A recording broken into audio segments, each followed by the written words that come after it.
Bună ziua și bine v-am regăsit! În această etalare vom vedea dacă persoana voastră se mai gândește la voi și ce gândește despre voi. Hai să vedem întâi care sunt energiile care ne ghidează această etalare, astfel încât voi să știți dacă se potrivește cu situația voastră sau nu.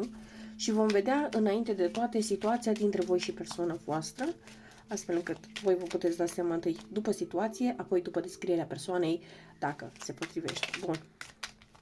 Țineți cont că fiind o singură posibilitate, o singură variantă, nu avem de unde să alegem și atunci este normal ca această etalare să nu rezoneze cu toată lumea. Dacă doriți o etalare personală, găsiți toate detaliile în descriere. Bun, hai să vedem. Care este situația dintre voi și persoana voastră de interes, persoana la care vă gândiți? Împăratul. Este spade. 5 de cupe. Energia voastră. Energia acestei persoane. Ok. În primul și în primul rând, aș vrea să vă atrag atenția că aveți de-a face cu o persoană destul de dornică de control. Această persoană poate să fie într-un semn de foc, cum ar fi berbec, leu, săgetător. Această persoană cu care voi aveți de-a face nu este neapărat atât de, cum să zic eu,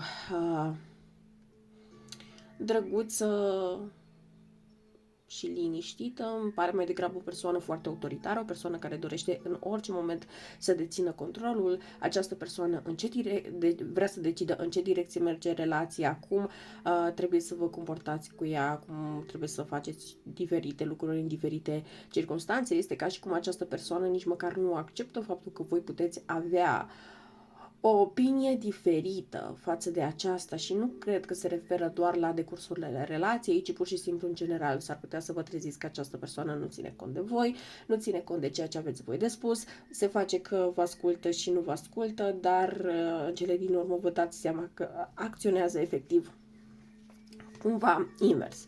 Ideea este că nu pot să spun aici că nu sunteți într-o comunicare cu această persoană, pentru că, din contră, asul de spade ne spune că vor ieși la iveală anumite lucruri, anumite adevăruri care vă vor fi spuse de această persoană de care voi întrebați, fără dar și fără poate.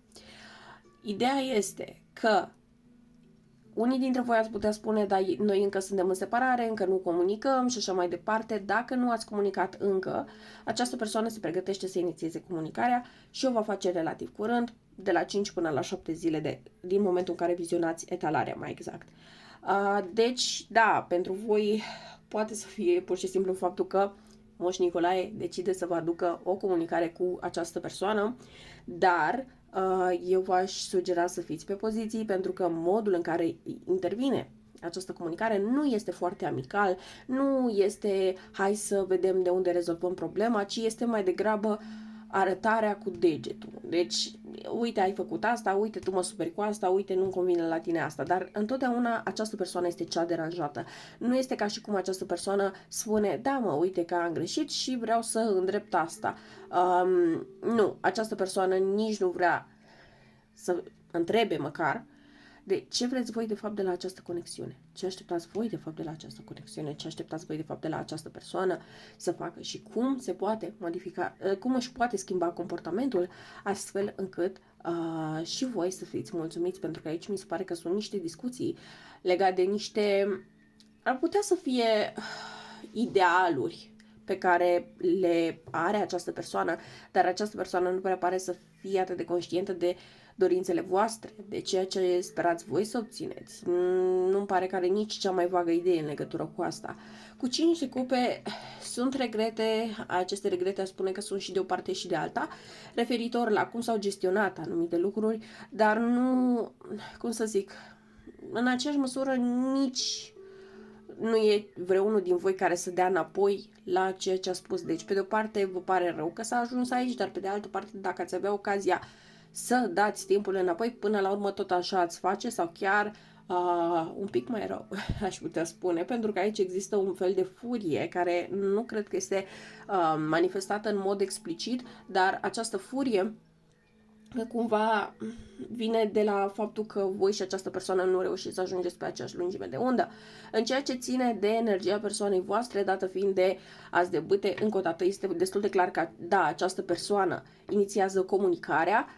Dacă voi sunteți persoanele cu energie masculină, este posibil ca voi să simțiți această tentație de a-i scrie primii acestei persoane, dar oricum ar fi un pic de atenție în modul în care aveți de gând să tratați această situație, indiferent că voi veți fi cei care trimiteți mesajul sau cei care primesc. Trebuie să încercați să tratați lucrurile cu mai degrabă liniște și cu a observa problema, nu neapărat de a arăta cu degetul. Și cred că asta este un mic, mare deficit al acestei conexiuni.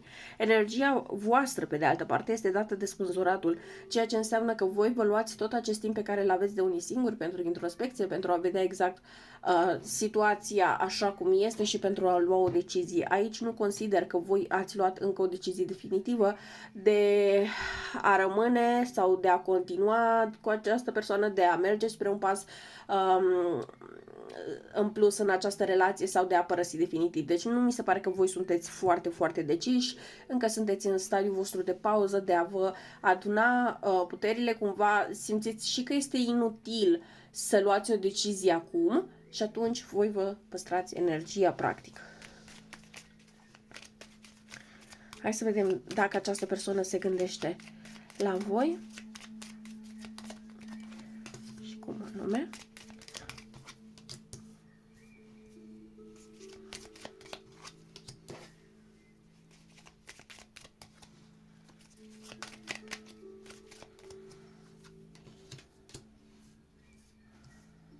Un pic de atenție la această persoană pentru că mie ceva nu-mi place la ea și o să explic de ce.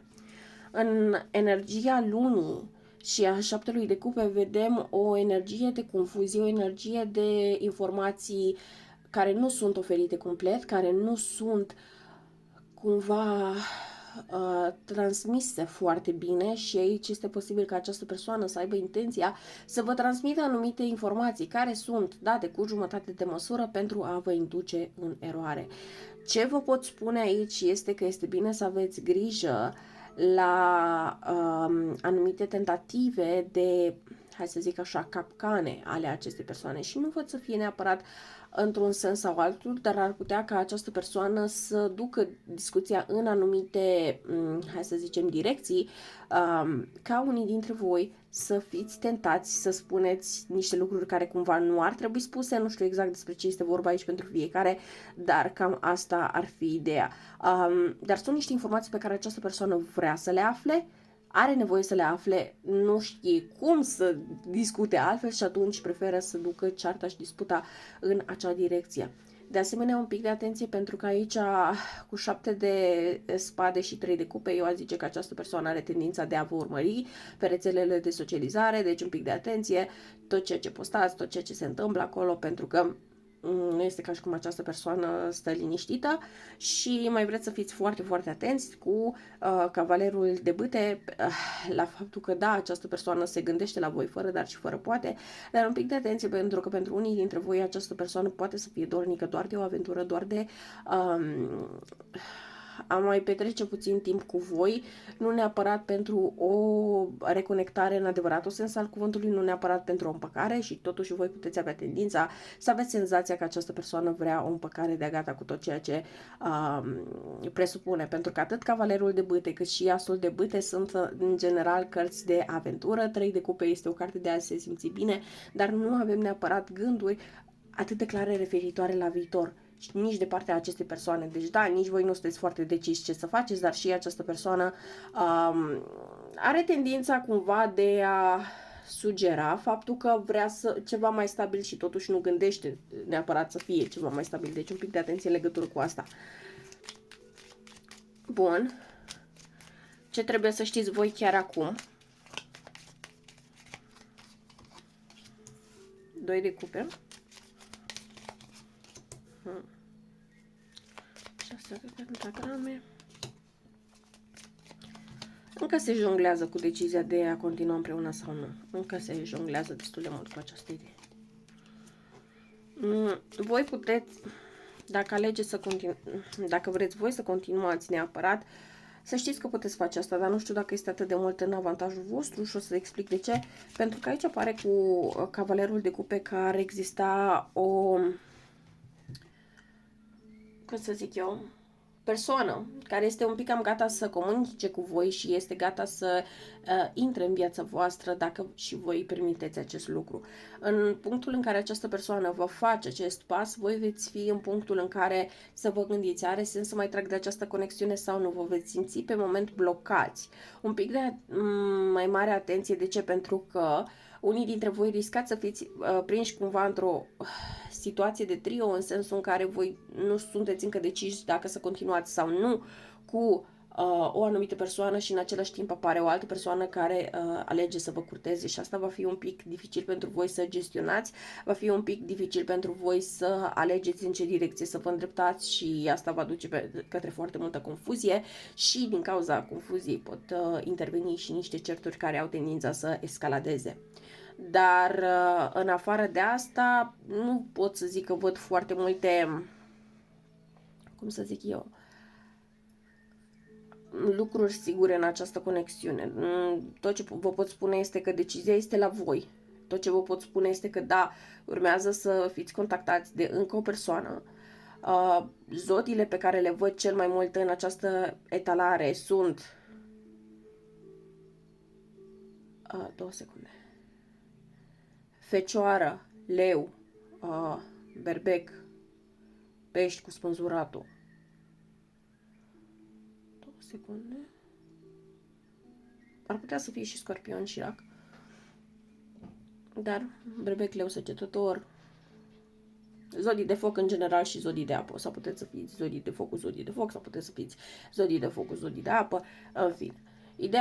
Problema nu este asta, ci mai degrabă felul în care se gestionează această situație. Este bine ca voi, dacă știți că sunteți în acea energie a spânzuratului, a persoanei care stă și analizează și nu este încă foarte decisă în legătură cu ceea ce face, este bine ca să încercați să vă clarificați gândurile cât mai repede posibil. De ce? Pentru că cu cât veți amâna această clarificare în gânduri, cu cât veți amâna să luați o decizie cu caracter definitiv, cu atât mai dificil vă va fi ulterior să luați o decizie și să fiți 100% împăcați cu asta. Nu este o problemă că nu ați fi neapărat, nu știu, nu e neapărat că puteți lua o decizie 100% greșită aici, ci mai degrabă este o energie de tipul de a rămâne cu gândul la oportunitatea pe care o lăsați, indiferent de ce alegeți, că mergeți în stânga sau în dreapta, nu asta contează. Tot veți avea tendința să rămâneți cu acel gând, dar dacă aș fi ales invers, dar dacă aș mai fi dat o șansă acestei conexiuni, dar dacă nu știu ce, dar dacă nu știu cum și tot, rămâneți agățat în acel dar dacă, cu toate că acel lucru nu va aduce neapărat o satisfacție în plus sau ceva de această natură.